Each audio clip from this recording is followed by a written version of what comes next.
So today I'm going to talk about the new album by Burning Witches called The Dark Tower, released on May 5th, 2023 through Napalm Records. They are an all-female band. I think if you are a fan of classic Iron Maiden and Judas Priest, you can definitely get into this band.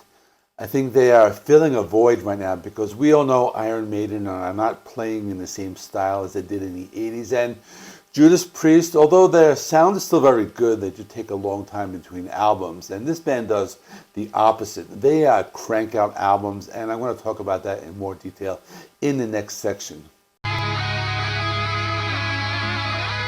So this band is from Switzerland. They're fairly new on the scene. They formed in 2015, and they're very active. Their first full-length album was released in 2017.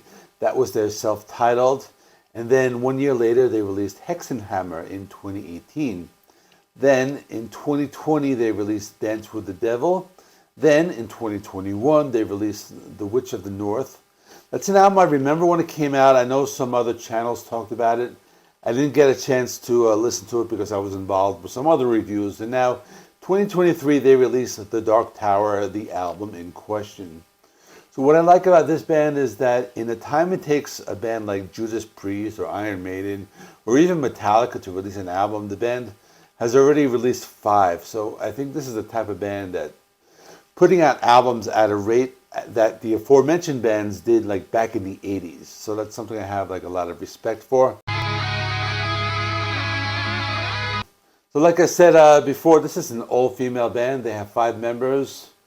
One of the members, her name is Larissa. She had to take a break for maternity leave, and in the interim, they enlisted a guitarist whose name is Courtney Cox, and she plays for another all-female band called the Iron Maidens. They're very well-known. They are an Iron Maiden cover band. So Courtney Cox will be appearing on 3 songs. I will talk about them together when I get to the next section of the video. But in the meantime, the band members are as follows. So on bass, we have Janine Grobe. And on drums, we have Lala Frischkind. I'm sorry, I'm butchering these names. On guitars, we have Romana Kalul. On vocals, we have Laura Guldemond. And on guitars, we have Larissa Ernst. So let's talk about the album now. So there are 15 tracks on the album. I divided them into sections, the first being like the 2 short instrumentals, then the 3 tracks with Courtney Cox, the 2 cover songs, and then the remaining 8 album cuts. But in the end, I'm going to tell you what I feel is like the best song on the album, which is my favorite. So real quickly, there's 2 instrumentals. The first one, Rise of Darkness, this opens the hour, and this kind of like just sets the scene. You got the acoustic guitars, the chanting, and it kind of like creates the idea of like witchcraft and haunting themes. And then the other instrumental is called House of Blood, and that serves as an intro to the title track, which I will talk about later. Just a lot of these like creepy, I guess I call them like Halloween or haunted house sounds. So like I was saying before, there are 3 tracks with Courtney Cox. First one I want to talk about is called Unleash the Beast. This is like speed metal. It's very fast-paced, lots of high-pitched screams. It's energetic. It's a really strong track on the album. The vocals sound very good, and the guitar solo stands out on this track. A lot of shredding with that old school heavy metal sound, and almost like thrash metal guitar riffs in the rhythm section. Then the other song with Courtney Cox is World on Fire. I like the guitar intro on this one. This one moves a little slower pace. They still have a lot of those chugging guitars and cool guitar fills. I like the harmonized guitar parts in the second half of the song. And the other song with Courtney Cox is Tomorrow. Also, the first ballad on the album has a slow acoustic intro, some cool classical style playing, and slowly builds up as it progresses. It's a very soft and atmospheric type of song with some beautiful guitar passages, some softer vocals. The song is a nice mix of the acoustics, the clean, and the distorted guitars. Now, as I was saying, there were 2 cover songs. So the first cover song they did is called Shot in the Dark. This was originally by Ozzy Osbourne. I like this cover. It was a faithful cover, but the overall sound was like maybe a little heavier and a little more like raw sounding. Like the original Ozzy song was a lot more like polished. And I like this cover. It sounds very good with female vocals, and this band does lots of classic metal covers, but I thought this was a good match for them. The other cover song is I Want to Be Somebody, and that's a cover by Wasp. It's a very like faithful rendition. It's a good cover. I think I like the Ozzy cover better, but Wasp is a good band for this band to cover. And I think it would actually be cool if they covered some more like Wasp songs, maybe especially some of their songs from like their debut album.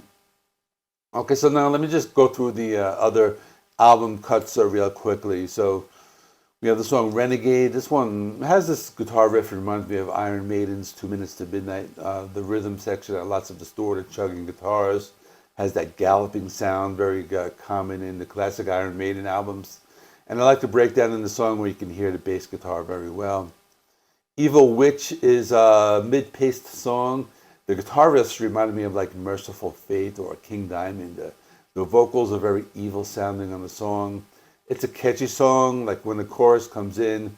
Reminds me of those older like new wave of British heavy metal bands, something like Witchfinder General. The song also has some like evil screams, slower melodic breakdown, and I felt it makes the song stand out amongst the others.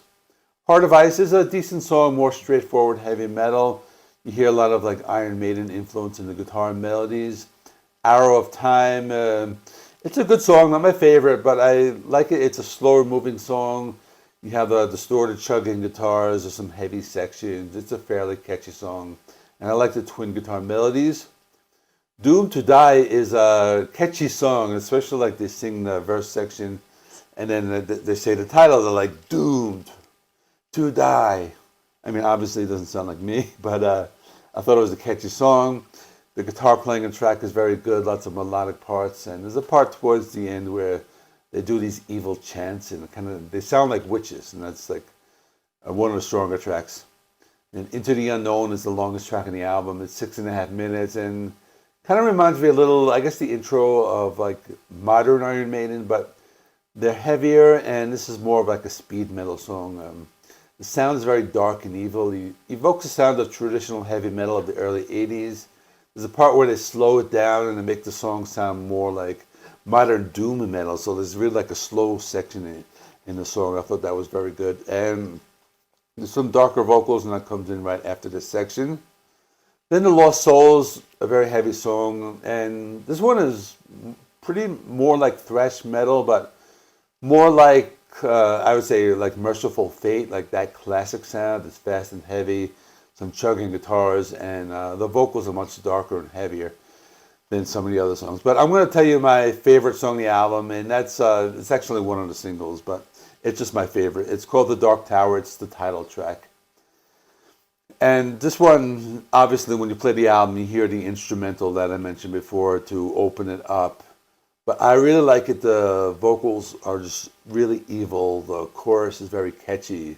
You know, they sing like, Lock her in the tower. You know, obviously they sing better than I do, but the guitars are very heavy, lots of chugging. This is definitely my favorite song on the album because it's the heaviest and darkest song, but also like the catchiest. I mean, like this is the one that's going to stick in your head. So now for my final thoughts.